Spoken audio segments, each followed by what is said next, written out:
Hello, my name is David Guzman, and today I'll be explaining my constant velocity lab. For this lab, I was challenged to observe the motion of some object that is moving at the same speed without changing direction. My choice of object to observe was my Georgia Tech Grand Challenges water bottle simply rolling across my desk. When I recorded the video, I imported it into the program called Tracker, and here's the video.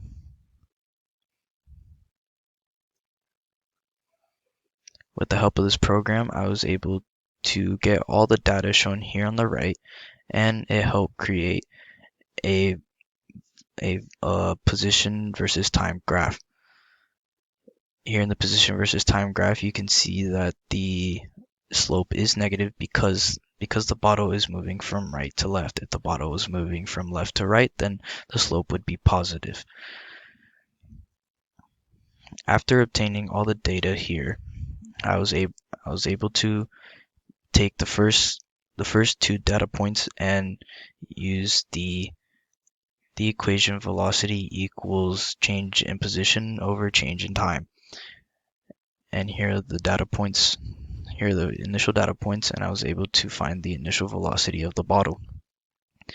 With the initial velocity of the bottle, I was able to put it into the coding program here, where the initial conditions had to be set.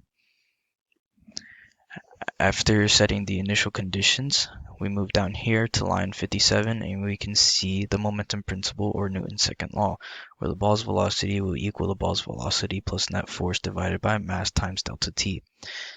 This equation is better shown here, where the final velocity equals the initial velocity plus net force divided by mass times delta t.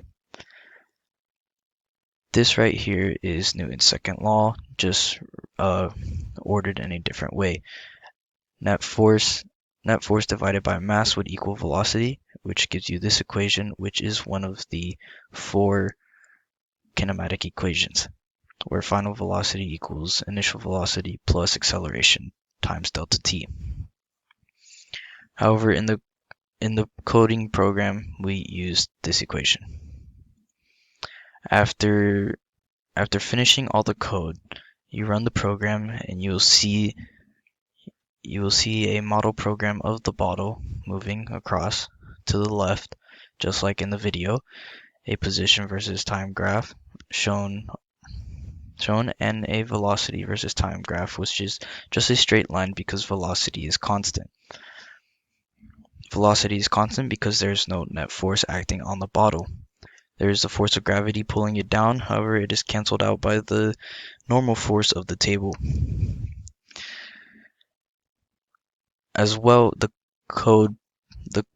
coding program provides all these data points shown down below. With all the data from this model and from Tracker, I was able to put it in a spreadsheet as shown and create this graph that shows the computational model versus the experimental tracker. As you can see, the experimental tracker are the blue boxes, and the computational model is the red line. And as you can see, the experimental model is not perfectly lined up with the computational model.